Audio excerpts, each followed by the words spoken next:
Hey guys, how's it going? Back with another video today. Today it's going to be going over the differences between a Roth and a traditional 401k. Just to preface though, my name is Jason. I'm a financial advisor with the Premier Client Group. On the side I run this YouTube page and a Facebook group called Financial Education for Retirement just to help foster financial education to anybody I can reach. However, let's get right into it. So before we go into the differences between the Roth 401k and the traditional 401k, you really have to understand what a 401k is. Now, a 401k is an employer-sponsored qualified retirement plan. That means that it is completely set up by your employer. You can't set one up by yourself if you wanted to. It has to be through a company. The reason I say this is because they're not to be confused with individual retirement accounts or IRAs, which are non-qualified retirement accounts that you set up completely by yourself. Now, so what makes more sense for you, a Roth or a traditional 401k? You can do a little bit of both, or you can pick one or the other. It makes a difference in your tax situation at retirement as well as your tax situation now. So you want to make sure you're doing what's best for you so you can be as most tax efficient as possible. So first we can start with the similarities of both. First off being the contribution limit. So for 2025, the most you can contribute to a Roth or a traditional 401k is $23,500 with a $7,500 catch-up after the age of 50.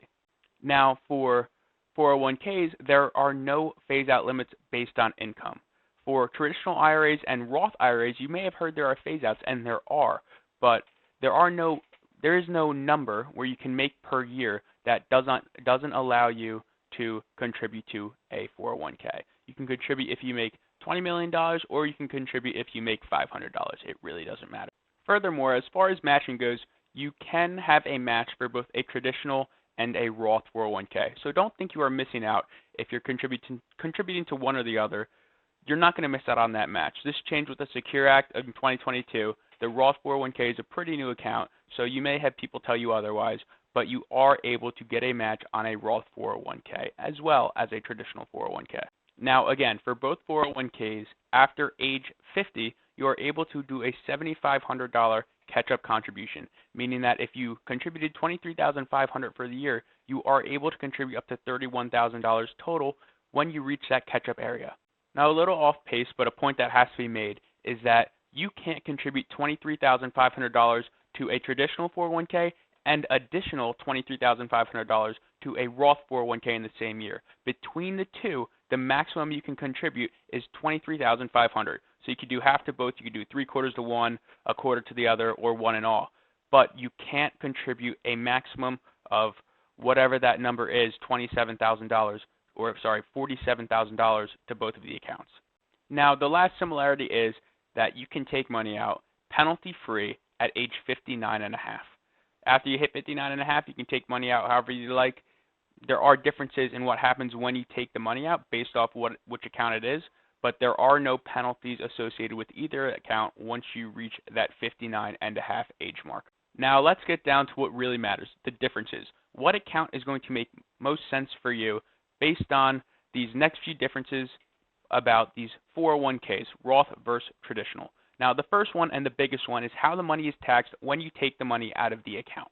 Now with a traditional 401k, that is a pre-tax account. That means you get a deduction when you put the money into the account, but at retirement, when you take the money out, you are taxed based on your income bracket at that time. Not only that, but when you take the money out of the 401k, that can raise your tax bracket. Now, sometimes taking the deduction is the right thing to do because if you are in a higher tax bracket now than you would be at retirement, it makes sense to take the deduction and then take the lower tax later on. But for a Roth is not taxed when you take the money out at retirement whatsoever. So vice versa, if you are in a lower tax bracket now than you would be at retirement, it makes sense to get taxed completely on the money now, take no deduction, and then at retirement not be taxed at all when you would be in that higher tax bracket. Now you might be thinking, how in the world would I be at a lower tax bracket in retirement that I am currently? And maybe you're right. But if you're a low-income earner, or maybe you just started out in the workforce and you're making only $50,000 a year, $40,000 a year, and you're going to be taking Social Security, distributions from IRAs, and other sources of income in retirement, then maybe you are going to be making less than you are currently, therefore having a lower tax bracket. Not only that, some people just like the peace of mind that they're not going to be taxed on their distributions at retirement. Even though a traditional might make more fiscal sense, they might just say, the money doesn't really matter to me. I'd rather just have my buying power in retirement and just the mental safety that I'm not going to get taxed on any money in my retirement account.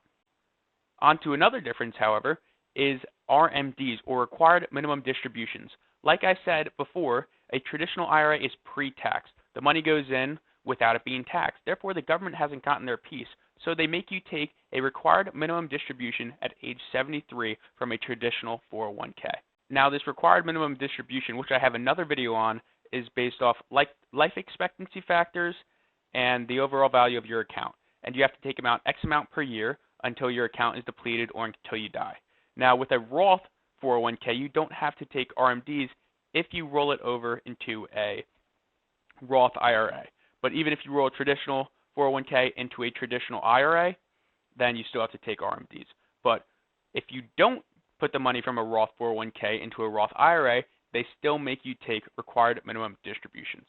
However, it is more or less a given that you are going to roll over your Roth 401k into a Roth IRA after retirement, as well as rolling a traditional 401k into a traditional IRA at retirement. But I can make another video on that. It's not worth it to get into this segment. But moreover, as far as the differences go, it's a very big tax perspective as far as required minimum distributions go, post-tax or pre-tax. It really has to do a lot with tax and just sanity. What do you really want? Do you want to be as fiscally efficient as possible and make sure you're getting the right amount of tax taken here and there? Or do you just want the safety knowing that, my $1 million I have in my 401k won't be taxed when I need it when I'm retired?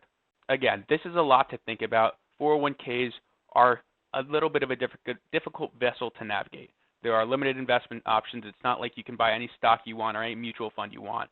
It sometimes can be hard to analyze, and sometimes your company will charge fees to manage them for you. So, it might be a little bit difficult overall to really deal with one of these accounts. I hope this video made your decision a little bit easier, but again, these are not easy accounts to navigate. As much as they are helpful for retirement, the matches are great. Sometimes you get stock in them. The stock is great, but it is very difficult to actually deal with one of these types of accounts by yourself if you have no prior investment experience. So although this information hopefully can help you out, it is definitely not advice, and talk to a financial professional before you really make a decision on what makes most sense for you, a Roth or a traditional 401k. However, again, I hope you guys enjoyed this video. I hope you guys learned a lot. If you have any more questions based on this, check out the Facebook group Financial Education for Retirement. And if you have other non-related questions to this video, drop a comment. I can make a video. Or again, join the Facebook group Financial Education for Retirement for pretty much any single possible question about personal financial planning you could ask. But have a good day, guys, and I hope you enjoyed the video.